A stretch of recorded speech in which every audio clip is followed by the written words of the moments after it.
ለእግዚአብሔር ቅዱስ ፈቃድ የምንማማርበት የትምህርታችን ርዕስ ለዚህም ምስክሬ ማርያም ናት በሚል ርዕስ ነው የምንማማረው። በዚህ ርዕስ ነው የምንማማረው። የዘወትር ጸሎት ስለሆነ ይሄንን ከረሳችሁት እናንተ ታውቃላችሁ ማለት ነው።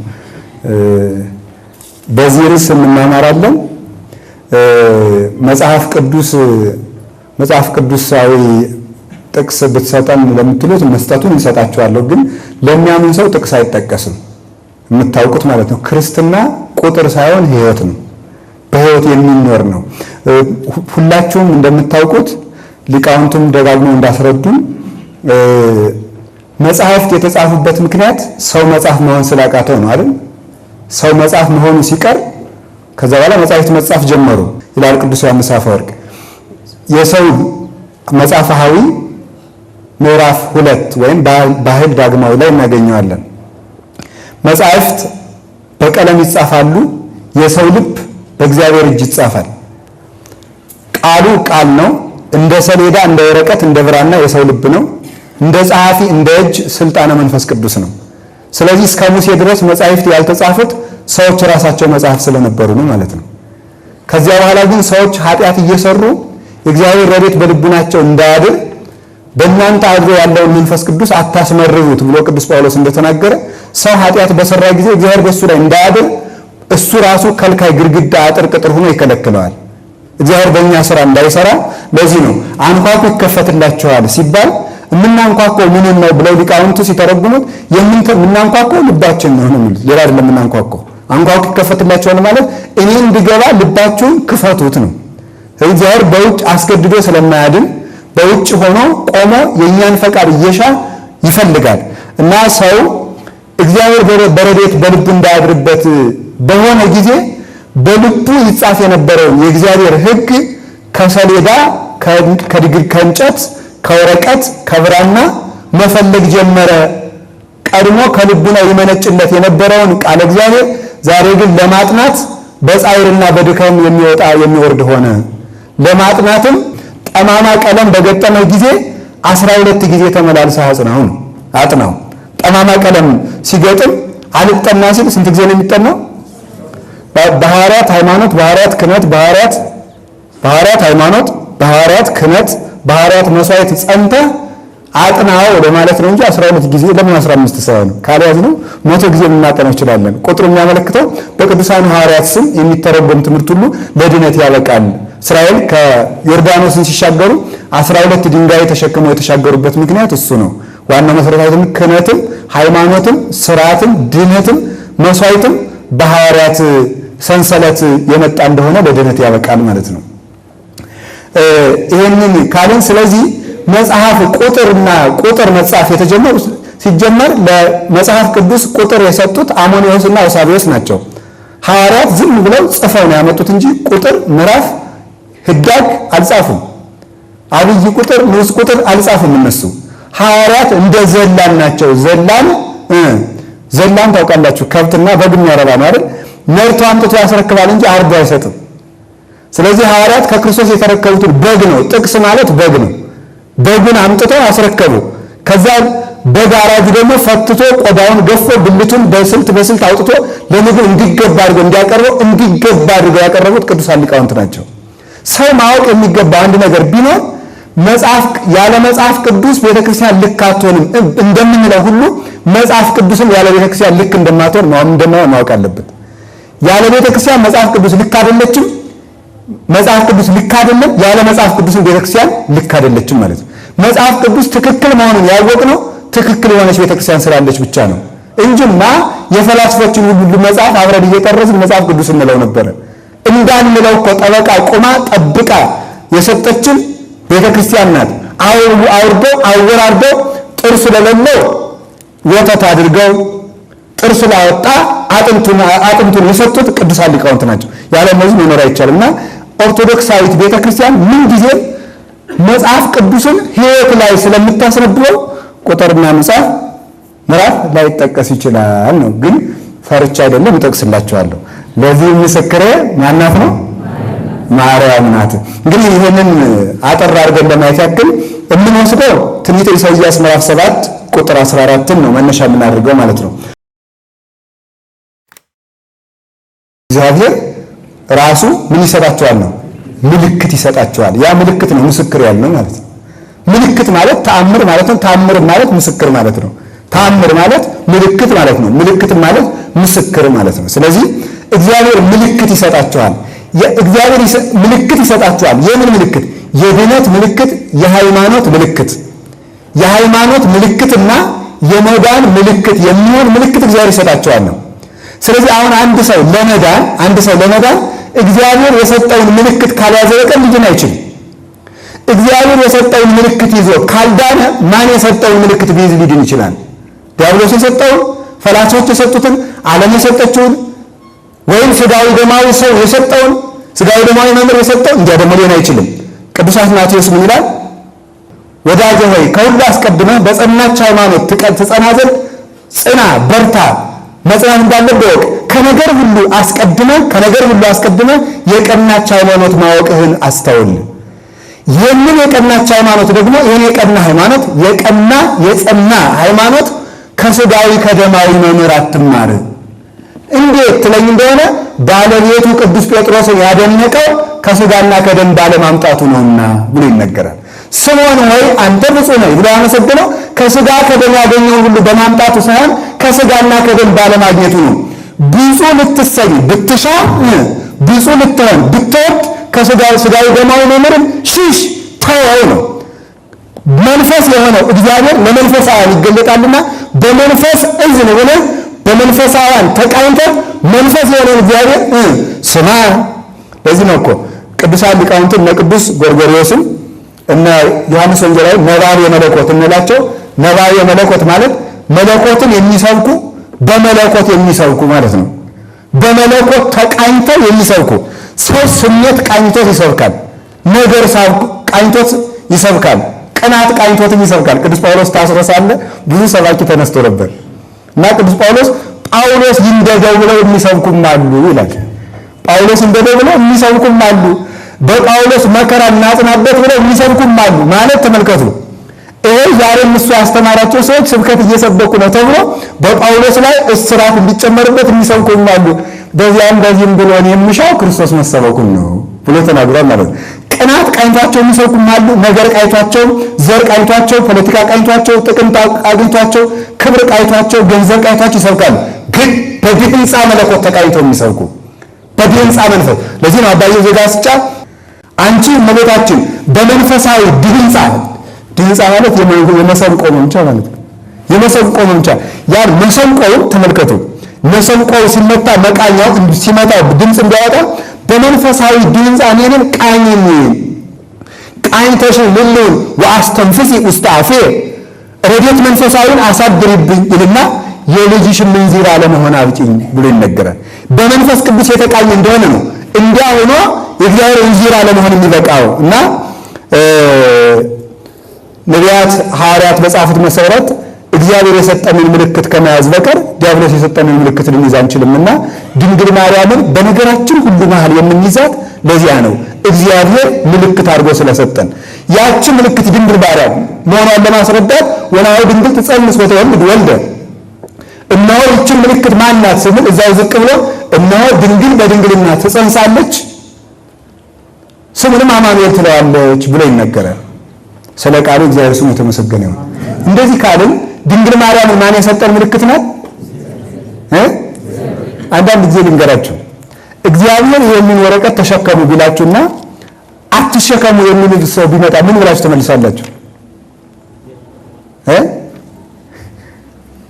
መጻጉዕን እንዲህ ያለ ችግር ገጥሞት ነበረ። አልጋን ተሸክመ ሄድ አለው ጌታ። ተሸክሞ ሲሄድ ተሰንበት ነው አትሸከም ማለት ምን ብሎ እንደመለሰ ታውቃላችሁ? ያዳነኝ ተሸከም ብሎኛል። እስኪ በሉ ያዳነኝ ምን ብሎኛል ነው?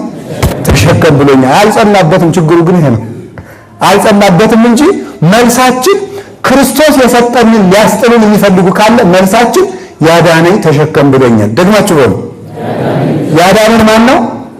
መድኃኒታችን ይሁን። ያዳነን መድኃኒዓለም ለድነት ምልክት የምትሆን እናቱን ስሟን ተሸክመን እንድንዞር ስንቅ እንድናደርገው በስሟ እንድንለምን በስሟ እንድንኖር በስሟ እንድንሰክር በስሟ እንድንጸልይ ስሟ እንዲጣፍጠን ምልክት አድርጎ የሰጠን እሱ ነው። እሷ ድንግሏን ማርያምን ተዋት የሚል ሰው ካለ የክርስቶስን የማዳን ሥራ የክርስቶስን ሀብተ መንፈሳዊ የተቃወመ ከሃዲ ነው ማለት ነው። ከሃዲ ነው ማለት ነው። ለዚያው ሃይማኖትም የለውም። ድንግል ማርያም የሌለችው ሰው መንግሥተ ሰማያትን ሳይሆን የሚያጣው ማንን ያጣል? ለነገሩ መንግሥተ ሰማያት ራሱ ክርስቶስ ነው። ማንን የሚያጣው? ራሱ እግዚአብሔር የለውም። ምክንያቱም ዮሐንስ በመልእክቱ አንደኛ ዮሐንስ ምዕራፍ 5 ላይ ልጁን የሚወድ ሰው አለ ተመን አባቱን የሚወድ ልጁን ይወዳል ነው። ልጁን የሚወድ ደግሞ ማንን ይወዳል? አባቱን። ስለዚህ ክርስቶስን በመውደዳችን አብን የሚወደው ከሆነ ክርስቶስ ያለው ሰው አብ ያለው ከሆነ ክርስቶስ ያለው ሰው እናቱ ያለችው እንደዚህ ነው። ልጁ ያለው አብ አለው ብቻ ነው የሚባለው። ልጁ ያለችው እም አለችው እኮ ነው። አብ ማለት አባት እኮ ነው። ልጁ ያለው ወልድ ያለው አብ አለው ካል ወልድ ያለው እም አለችው። እም ማለት ድንግል ማርያም ናት። የክርስቶስ አባት አባታችን ከሆነ የክርስቶስ እናት እንዴት እናታችን አትሆንም? ወይስ ደግሞ ይሄ ጣዖት እንደሆነ አናውቅምን? ክርስቶስ እናቱ ያደረጋትን ፍጡር የሆነች እመቤት ለኔ እናት አልሆነኝ ማለት ከክርስቶስ እበልጣለሁ ማለት ነው። እንግዲህ አንተ ሰው ጣዖት ነህ ማለት ነው። ክርስቶስ እናቴ ያላትን ለዚያው ሁሉን ቻይ ነኝ ብሎ አስገድዶ እናቱ ነኝ ሳይል በአማላጅ እናቱ ነኝ ያላትን ማለት ነው። መልአክ ልኮ እንዴ እኮ የሚፈራ ሰው አማላጅ የሚላክበት እግዚአብሔር ለድንግል ማርያም አማላጅ ልኮ ቅዱስ ገብርኤል በቅዱስ ገብርኤል አስለምኖ እሺ ስትል ፈቃዷን ጠይቆ እናት ያደረጋት። እንግዲህ ከትዕቢተኛ ድሃ እግዚአብሔር ይሰውራል። እንደዚህ ካልን የእመቤታችን ምስክርነቷ ወይም ምልክትነቷ ምንድን ነው? ይህንን ቅዱስ ኤራቅሊስ ሃይማኖተ አበው ኤራቅሊስ የአንጾኪያ ሊቅ ነው። ምን ብሎ ይናገራል? ሃይማኖተ አበው ምዕራፍ 49 ቁጥር 48 ላይ እንዲህ ይላል። ብዙ ታምር አለ። አሁን በዚህ በየቴሌቪዥኑ ታምር የሚያደርጉ ሰዎች አሉ፣ ግን ታምርን አላወቁትም። ወለመት ብለኝ ምን እማንቱ ታምራት አለ። ታምር ማለት ምን ማለት ነው ትለኝ እንደሆነ ይላል ወምን ትዑቱ ጽንስን በለዘር ያለ ዘር መጽነስ ምንድነው ብዬ እመልስልሃለሁ አለ። ወምን ትዑቱ ወሊድ ዘመለ መወለዲት ወዘይን ለህማን ወዘኔ ራስን ድንግልናሃ ድንግልና ሳይለወጥ መውለድ ምንድነው ብዬ እመልስልሃለሁ አለ። ድንግል ኮነት ወላዲተ ወነበረት በማይተመ ድንግልናሃ ድንግል እናት ሆነች። እናት ስትሆን ድንግልና አልተለወጠም። ድንግል ስትሆን እናትነት አልቀረባትም። ይህ ምንድነው ብዬ እመልስልሃለሁ። የትኛው ይመጣል? አይኑ መንክር ይደለውም ከመናንክር ልናደንቀው የሚገባን ድንቅ ኧረ ምንድን ነው ይላል። ባህር የከፈለው የሙሴ በትር ነው። ዳመኛ ያሻገረ ክርስቶስ መስቀል ነው። መና የተቋጠረባት መሶብ ናት። ህብስተ ሕይወት ክርስቶስን ያመጣች የሕይወት እንጀራ እናት አማናዊት መሶበ ወርቅ ድንግል ማርያም ናት። አቡሊድስ ሊቀ ጳጳስ ዘረንም ይላል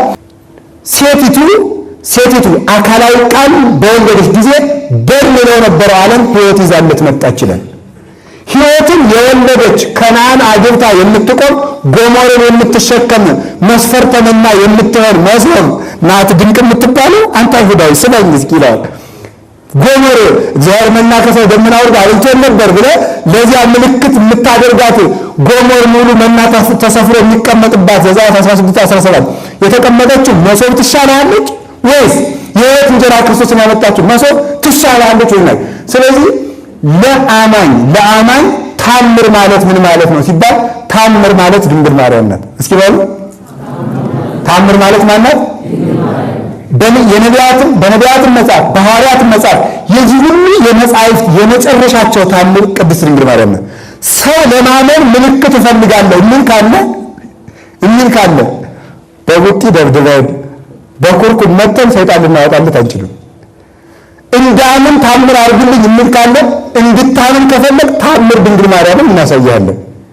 ታምር አሳየን ብሎ እዚህ የሚጠይቅ ካለ እዚህ ውስጥ ማለት ነው በኢየሱስ ስም ወጣ ብዬ ጋኔን ላስወጣላችሁ አልችልም። አሁን ታምር ማለት ድንግል ማርያምን ማመን ታምር ነው።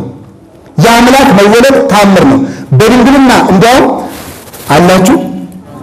አላችሁ ጌታችን መድኃኒታችን ኢየሱስ ክርስቶስ ለስም አጠራሩ ክብር ምስጋና ይግባውና እሺ ወደ ኋላ እንመጣበታለን። ስለዚህ ታምር ድንግል ማርያም ከሆነች ድንግል ማርያም የምን ምስክር ናት የሚለውን እኔና ትምህርታችንን እንቋጨዋለን። ድንግል ማርያም እመቤታችን የምን ምስክር ናት ነው? የምን ምስክር ናት? አንደኛ የአብ የወልድ የመንፈስ ቅዱስ ምስክር ናት። እሱ ነው የመጀመሪያው የምናየው ማለት ነው። አሁን ብዙ ሰዎች ማርያም ማርያም ማርያም ማርያም ስንል ኢየሱስን ለምንድን ነው የምትዘነጉት የሚሉ ሞኞች አሉ። የሞኝ ልቅሶ መልሶ መላልሶ እንዲሉ ማርያም። እስኪ አሁን አንድ ጥያቄ ልጠይቃችሁ። ሰማይ ሰማይ ሰማይ ሰማይ ብል እግዚአብሔር ረስቷል? ምክንያቱም ሰማያት ይነግራል። ስብሐት እግዚአብሔር። ሰማያት የማንን ክብር ይናገራሉ? አሁን ስለዚህ ቀኑን ሙሉ ሰማይ ሰማይ ስል ማን ማለት ነው? እግዚአብሔር ማለት እኮ ሰማይ ሰማይ ስል ሰማይ አይለወጥም፣ እግዚአብሔር አይለወጥም። ሰማይ አይሰበርም፣ እግዚአብሔር ጽኑ ነው። ሰማይ ብሩህ ነው፣ እግዚአብሔር ብሩህ ነው ብዬ መናገር እኮ ነው። ሰማይ ሰማይ ስል እግዚአብሔር ማለት ነው። ምድር ስል እግዚአብሔር ማለት ነው። በፍጥረታት ውበት የፈጣሪ ውበት ይታወቃል። በፍጥረታት ውበት የፈጣሪ ውበት ይታወቃል።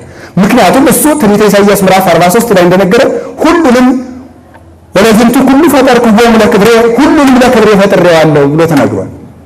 ፍጥረት ሁሉ እንኳንስ እናቱ ፍጥረት ሁሉ ለእግዚአብሔር ምስክርነት የተፈጠረ ነው። ፍጥረት ሁሉ ለእግዚአብሔር ምስክርነት የተፈጠረ ነው። እንዲህ ካልን እመቤታችን ድንግል ማርያም እንኳንስ ሃይማኖትን መጋረጃ ናት። የብርሃን መጋረጃ እንጂ የጨለማ መጋረጃ ግን አይደለችም። ምልክትነቷ ለምንድን ነው?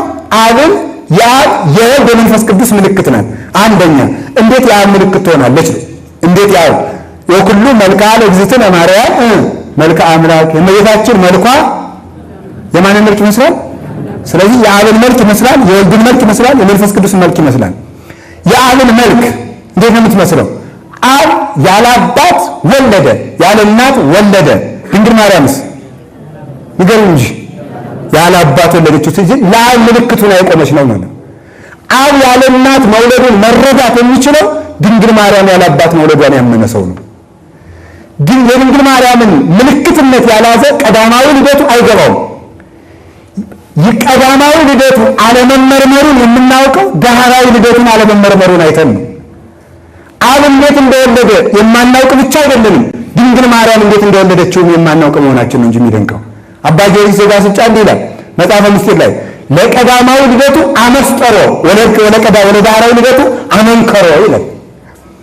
ቀዳማዊ ልደቱን ሰወረው፣ ዳህራዊ ልደቱንም ድንቅ አደረገው። ድንቅም ነው፣ ድንቅም ስውር ነው። ቅዱስ ትንቢተ ኢሳይያስ ምዕራፍ 9:6 ታነቡ ስሙን ድንቅ መካር አያል። ቅዱስ ባስልዮስ ዘቂሳርያ ሃይማኖተ አበው ላይ ይወስድና ምዕራፍ 33 ላይ ድንቅ ማለት ምን ማለት ነው ይላል። የክርስቶስ ለምን ድንቅ ተባለ? አይምሮ መርምሮ የማይደርስበት ነገር ሁሉ ምን ይባላል አለ? ድንቅ ይባላል። ወበይንተዝ እስመ ኢሳይያስ ሰማዮ መንክረ ወመድምነ ይላል። ስለዚህ ኢሳይያስ ክርስቶስን ድንቅ አለ። ቀዳማዊ ልደቱም ዳህራዊ ልደቱም የማይመረመር ነው ሲል ድንቅ አለው። የመጨረሻ የድንቅ መጨረሻም መጀመሪያም እግዚአብሔር ነው። ድንቅ ተብሎ መጠራት የሚችል ብቸኛ ስም ያለው እግዚአብሔር ስም ነው ድንቅ ማለት። ስለዚህ ያለ እናት መውለዱን ያለ አባት በመውለድ ያሳየችን የአብ ምልክት ቅድስት ድንግል ማርያም እመቤታችን ብቻ ናት። አንድ ስለዚህ አብ ወልድን ያለ እናት ወለደው። እውነት ነው እንጂ ማስረጃ የታያችሁት እኮ ዘወር ሲል ዘወር እኮ እንደኛ ነገር እኮ ከዚህ ስንሆን ሊቅ የመሰል ይመስለናል። አንድ መናፍቅ ሁለት ጥቅስ ይዞ ሲመጣ ወገብ ያዝነው ቁጭ ምንድነው ማናዚ ማረገባቸው አለ ቅዱስ ጳውሎስ። ምንማይ መመክሩ ዳንሳ ገላትያ ፍና ተሳልቆ ነው ቅዱስ ጳውሎስ እየተሳለቀባቸው ነው ይላሉ ሊቃውንት። እንደ እናንተ የገላትያ ሰዎች አረ እንደው ከመዝኑ አብዳናንቱ እንዲህ አላችሁ ሞኞች ናችሁ። ቢወጣንኩም ዘመንፈስ ቅዱስ የመንፈስ ቅዱስን ሥራ ጀምራችሁ ደግሞ ወደ ስጋትም ለለሱ እንዲህ እንድታረጉ ማናዚ ማስተማራችሁ። አሁን ሊቃውንት ምን ይላሉ? ምን አዚም ነው እንዲያደረገባችሁ ማለት ሲገባው ቅዱስ ጳውሎስ ለምንድን ነው ማን አደረገባችሁ ብሎ አዚም አድርጋችሁ የሚጠይቅ? እየተሳለቀባቸው ምን ብሎ ይሄስ ጥሩ አዚም ነው እኔ ምንም ማረው ሰውዬው ንገሩኝ ብሎ እየተሳለቀባቸው ማለት ነው። በፍና ተሳልቆ እና ለምንድን ነው የምንማረው ማን ይዘው? እሺ ቃል ያለ እናት ቅድመ ዓለም ወለደው። እውነት ነው እንጂ ማስረጃ እመቤታችን ያለ አባት ወለደችው። እመቤታችን ሃይማኖትን የምትገልጥ ናት የሚባለው ለዚህ ነው። መሰረተ ሃይማኖት እንደው መሰረተ አሚን ድድ አሚን ወመሰረተ ሃይማኖት ይላታል አባ ጊዮርጊስ በረቡ አርጋ ነው። የሃይማኖት መሰረትና ግድግዳ ይላታል። ቅዱስ ቄርሎስ አምደ ሃይማኖት ዘእስክንድርያ ደግሞ ሲላት ደግሞ መጽሐፈ ግዛን እንተ ብኪ ተጽፎ ግዛነ ኩሉ ዓለም ይላል። አንቺ የነጻነት ደብዳቤ የዓለም ሁሉ ነጻነት የተቀረጸብሽ የሃይማኖት ሰሌዳ ይላል። ሃይማኖት ተቀርጾ የተመደበባት የሃይማኖት መለኮታዊ ሰሌዳ ድንግል ማርያም ነው። ሃይማኖትን ተጽፎ ያነበብነው የተረዳነው የተማርነው መዝገበ ሃይማኖት እመቤታችን ናት።